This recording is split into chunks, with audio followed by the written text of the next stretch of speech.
अस्सलाम वालेकुम स्टूडेंट्स।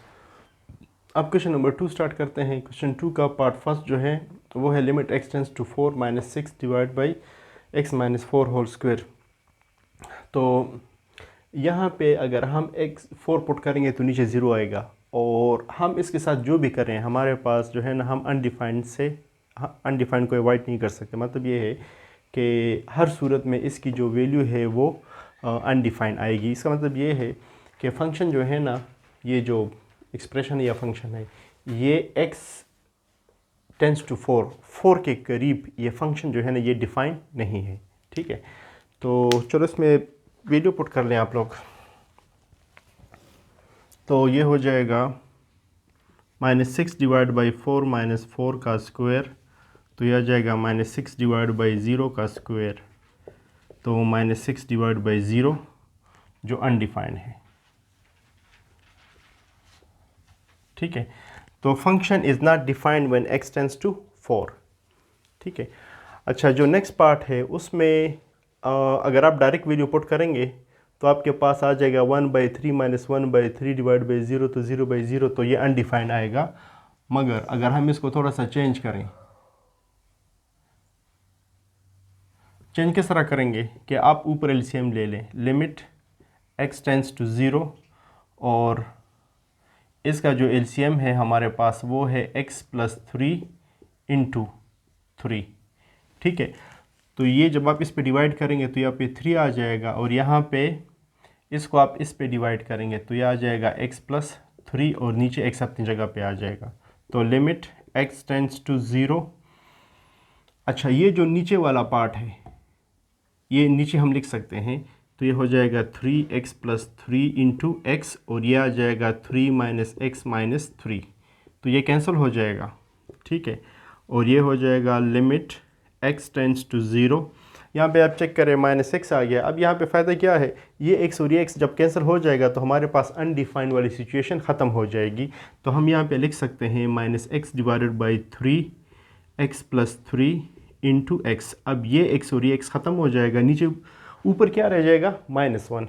ठीक है, तो ये हो जाएगा limit x tends to 0 -1 divided by 3x plus 3। अब यहाँ पे आप चेक करें स्टूडेंट्स के अगर आप यहाँ पे x की जगह पे 0 पुट करेंगे तो आपके पास एक डेफिनेट वैल्यू आएगी, कोई अनडिफाइंड वाली सिचुएशन यहाँ पे नहीं है। तो आप इजीली यहाँ पे जो लिमिट है वो अप्लाई कर सकते हैं। ठीक है, तो लिमिट अप्लाई कर, इसका मतलब ये है कि वैल्यू पुट कर ले लिमिट की, -1 डिवाइडेड बाई 3, 0 प्लस 3, तो -1 डिवाइड बाई 3 इंटू 3, तो -1 डिवाइड बाई 9। ठीक है, ये इसकी इस लिमिट की वैल्यू है। ठीक है,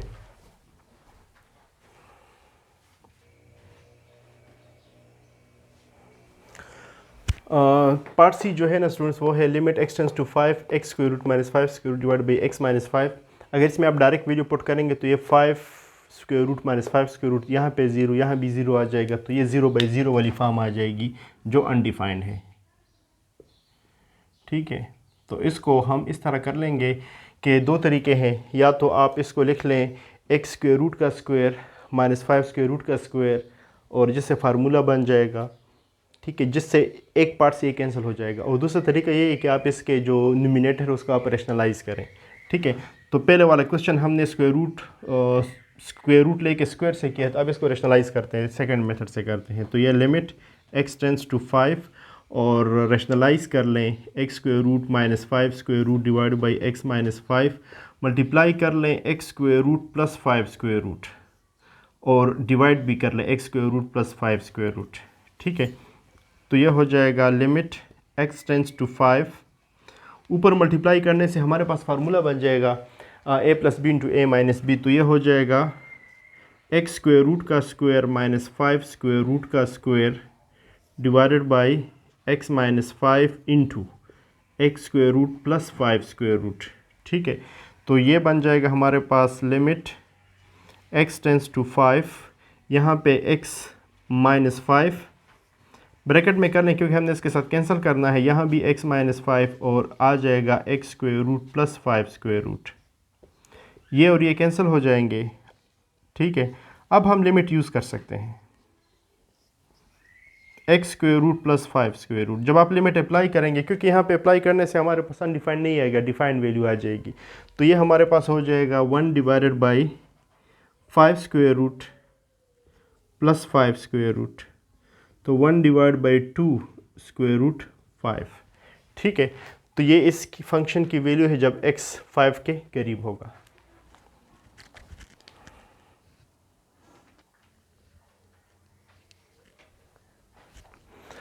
अच्छा, इसके बाद स्टूडेंट्स क्वेश्चन नंबर 3 में कहते हैं कि find the limit of the convergent of the following sequence, के इसकी जो कन्वर्जेंस है वो क्या है। मतलब ये है कि n अगर इन्फिनिटी तक चला जाए तो ये किस नंबर पे रुक जाएगा, अगर ये मतलब इसका कोई एंड पॉइंट है या नहीं है। ठीक है, तो हम सपोज़ कर लेते हैं कि ये सीक्वेंस जो है ना an सीक्वेंस के बराबर है। ठीक है, और हम दोनों साइड पे limit n tends to infinity apply कर लेंगे, तो फिर चेक करते हैं कि इसका जो आखिरी पॉइंट है वो क्या आता है हमारे पास, आई ये कन्वर्जेंट है या नहीं है।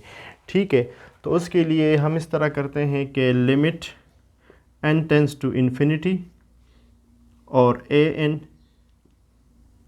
ठीक है, इज इक्वल टू यहाँ भी limit n tends to infinity 5n divide by n plus 7। अब इस तरह करें कि n कॉमन कर लें ऊपर और नीचे से, limit n tends to infinity 5n, और यहाँ पे n कॉमन करें तो आपके पास हो जाएगा 1 प्लस 7 बाई n। ठीक है, n इधर से कॉमन कर लिया, तो ये n ख़त्म हो जाएगा, तो हमारे पास रह जाएगा limit n tends to infinity 5 divided by 1 plus 7 by n। अब लिमिट अप्लाई कर लें, तो 5 divided by 1 plus 7 divided by infinity, इससे क्या आ जाएगा, 5 divide by 1 plus 7 by infinity से 0 आ जाएगा, तो 5 बाई 1 इज इक्वल टू 5। तो इसकी जो आखिरी पॉइंट है, अगर ये जो सीक्वेंस है ये बढ़ते बढ़ते आखिर में किस पे रुक जाएगा, 5 पे। ठीक है, तो हम यहाँ पे लिख सकते हैं कि limit n tends to infinity an, जो ये सीक्वेंस है वो किसके बराबर है, 5 के, जब ये इन्फिनिटी तक पहुँच जाए। सेम काम यहाँ भी करेंगे कि हम इसको ले लेंगे कि लेट an, जो सीक्वेंस इसका नाम है an 4 minus 7n divided by 8 plus n। ठीक, अब लिमिट अप्लाई कर दें, n tends to infinity an। ठीक है, यहाँ भी limit n tends to infinity 4 minus 7n divided by 8 plus n। Same काम करेंगे, नोमिनेटर से n कॉमन करें, डिनोमिनेटर से n कॉमन करें, फिर दोनों n कैंसिल कर दें और फिर लिमिट अप्लाई कर दें, तो यहाँ से आ जाएगा limit n tends to infinity, n common करें, 4 minus 7n, sorry n common करने से हमारे पास आ जाएगा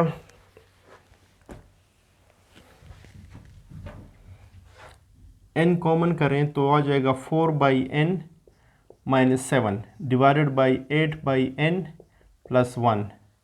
ठीक है, यहाँ भी n आ जाएगा, ये n कैंसिल हो जाएगा।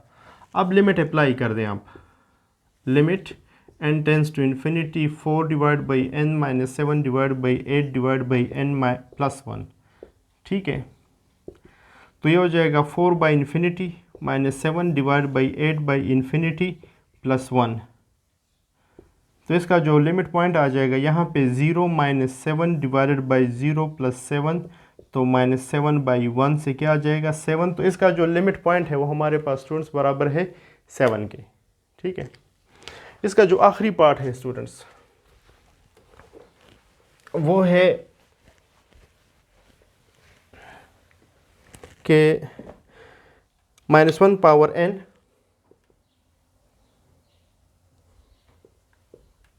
Divide by n square. ठीक है, तो अगर हम इसको ले लें इस सीक्वेंस को,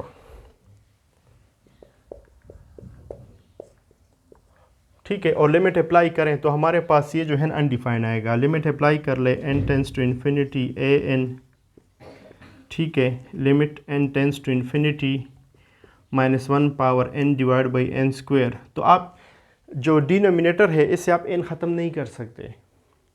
ठीक है, और -1 पावर n ये भी हमें पता नहीं है कि ऑड है कि इवन है, तो इस वजह से ये क्या है, ये अनडिफाइंड है।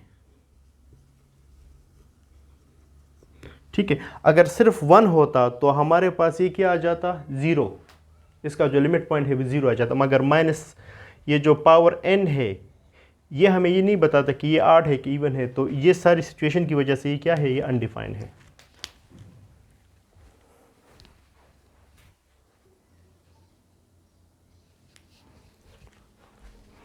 स्टूडेंट्स क्वेश्चन 4 में कहते हैं कि weekly sale at a big store x weeks after an advertising campaign is. किसी बिग स्टोर ने एक एडवर्टाइजमेंट कैंपेन की थी, कोई एडवर्टाइजमेंट की थी टीवी वगैरह पे, तो उसके बाद जो इसकी सेल है, S means sales, X means number of weeks after the campaign. ठीक है, तो आप इस फंक्शन में अगर x पुट करेंगे, x क्या है, वीक्स, तो आपके पास जो रिज़ल्ट आएगा वो सेल होगा जो इस कैंपेन के बाद हुआ है। ठीक है, तो हमने पहले SA5 फाइंड करना। SA5 मीन्स के सेल आफ्टर 5 वीक्स। ठीक है, तो आप यहाँ पे वैल्यू पुट कर लें। हमारे पास जो फंक्शन है S5 हमने फाइंड करना है। फंक्शन हमारे पास ये है, S(x) is equal to 5000 plus 3600 divided by x plus 2। अब यहाँ पे x की जगह पे 5 पुट कर लें। 5000 प्लस 3600 डिवाइड बाई 5 प्लस 2, तो ये 5000 प्लस ये आ जाएगा 3600 डिवाइड बाई 7 हो जाएगा। ठीक है, तो इसको आप सॉल्व कर लें। 5000 इसको आप डिवाइड करें तो इधर से आ जाएगा 5, 7 5 35 ना, तो 10, फिर 1 आ जाएगा, 3 आ जाएगा, तो 4 आ जाएगा, और फिर 4 आएगा। ठीक है, तो इधर ये हो जाएगा 5514.4। तो एक वीक में जो सेल हुई है वो हमारे पास इतनी है, अगर ये रुपीज़ में है तो। ठीक है, तो ये अमाउंट ऑफ सेल है 5 वीक्स के बाद इस एडवर्टाइजिंग कैंपेन के।